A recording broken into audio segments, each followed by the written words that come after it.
Chapter 7. How I Reached Home.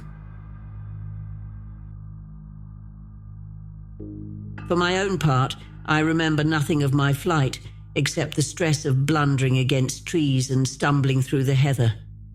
All about me gathered the invisible terrors of the Martians. That pitiless sword of heat seemed whirling to and fro, flourishing overhead before it descended and smote me out of life. I came into the road between the crossroads and Horsell, and ran along this to the crossroads. At last I could go no further. I was exhausted with the violence of my emotion and of my flight, and I staggered and fell by the wayside. That was near the bridge that crosses the canal by the gasworks. I fell and lay still. I must have remained there some time. I sat up, strangely perplexed. For a moment, perhaps, I could not clearly understand how I came there. My terror had fallen from me like a garment. My hat had gone, and my collar had burst away from its fastener. A few minutes before, there had only been 3 real things before me: the immensity of the night and space and nature, my own feebleness and anguish, and the near approach of death.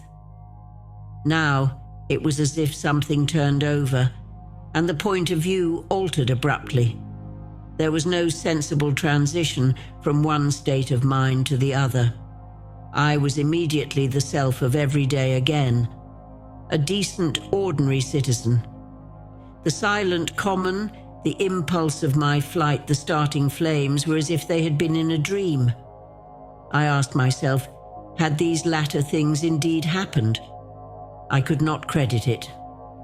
I rose and walked unsteadily up the steep incline of the bridge. My mind was blank wonder. My muscles and nerves seemed drained of their strength. I dare say I staggered drunkenly. A head rose over the arch, and the figure of a workman carrying a basket appeared. Beside him ran a little boy. He passed me, wishing me good night. I was minded to speak to him, but did not. I answered his greeting with a meaningless mumble and went on over the bridge. Over the Maybury Arch, a train, a billowing tumult of white firelit smoke, and a long caterpillar of lighted windows went flying south. Clatter, clatter, clap, rap, and it had gone. A dim group of people talked in the gate of one of the houses in the pretty little row of gables that was called Oriental Terrace. It was all so real and so familiar. And that behind me. It was frantic, fantastic. Such things, I told myself, could not be. Perhaps I am a man of exceptional moods. I do not know how far my experience is common. At times, I suffer from the strangest sense of detachment from myself and the world about me. I seem to watch it all from the outside, from somewhere inconceivably remote, out of time, out of space, out of the stress and tragedy of it all. This feeling was very strong upon me that night. Here was another side to my dream. But the trouble was the blank incongruity of this serenity and the swift death flying yonder, not 2 miles away. There was a noise of business from the gasworks, and the electric lamps were all alight. I stopped at the group of people. "What news from the common?" said I. There were 2 men and a woman at the gate. "Eh?" said one of the men, turning. "What news from the common?" I said. "Ain't you just been there?" asked the men. "People seem fair silly about the common," said the woman over the gate. "What's it all about?" "Haven't you heard of the men from Mars?" said I. "The creatures from Mars?" "Quite enough," said the woman over the gate. "Thanks."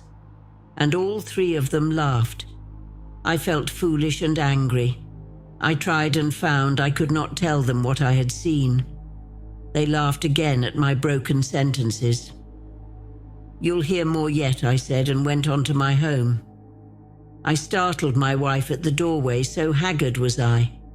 I went into the dining room, sat down, drank some wine, and so soon as I could collect myself sufficiently, I told her the things I had seen. The dinner, which was a cold one, had already been served and remained neglected on the table while I told my story. "There is one thing," I said to allay the fears I had aroused. "They are the most sluggish things I ever saw crawl. They may keep the pit and kill people who come near them, but they cannot get out of it. But the horror of them—" "Don't, dear," said my wife, knitting her brows and putting her hand on mine. "Poor Ogilvy," I said, "to think he may be lying dead there." My wife at least did not find my experience incredible. When I saw how deadly white her face was, I ceased abruptly.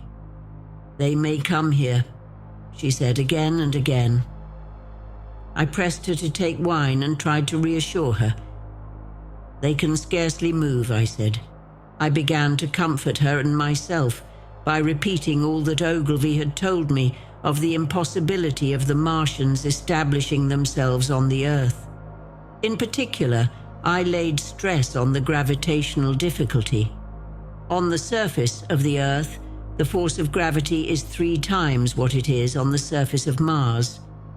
A Martian, therefore, would weigh 3 times more than on Mars, albeit his muscular strength would be the same. His own body would be a cope of lead to him, therefore. That indeed was the general opinion. Both the Times and the Daily Telegraph, for instance, insisted on it the next morning, and both overlooked, just as I did, 2 obvious modifying influences. The atmosphere of the Earth, we now know, contains far more oxygen or far less argon, whichever way one likes to put it, than does Mars. The invigorating influences of this excess of oxygen upon the Martians indisputably did much to counterbalance the increased weight of their bodies. And in the second place, we all overlooked the fact that such mechanical intelligence as the Martian possessed was quite able to dispense with muscular exertion at a pinch. But I did not consider these points at the time, and so my reasoning was dead against the chances of the invaders. With wine and food, the confidence of my own table, and the necessity of reassuring my wife, I grew by insensible degrees courageous and secure. "They have done a foolish thing," said I, fingering my wine-glass. "They are dangerous because, no doubt, they are mad with terror. Perhaps they expected to find no living things, certainly no intelligent living things." "A shell in the pit," said I, "if the worst comes to the worst, will kill them all." The intense excitement of the events had no doubt left my perceptive powers in a state of erethism. I remember that dinner table with extraordinary vividness even now. My dear wife's sweet, anxious face peering at me from under the pink lampshade. The white cloth with its silver and glass table furniture. For in those days, even philosophical writers had many little luxuries.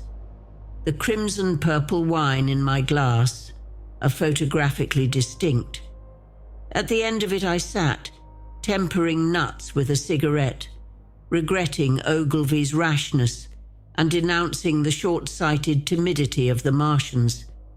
So some respectable dodo in the Mauritius might have lauded it in his nest and discussed the arrival of that shipful of pitiless sailors in want of animal food.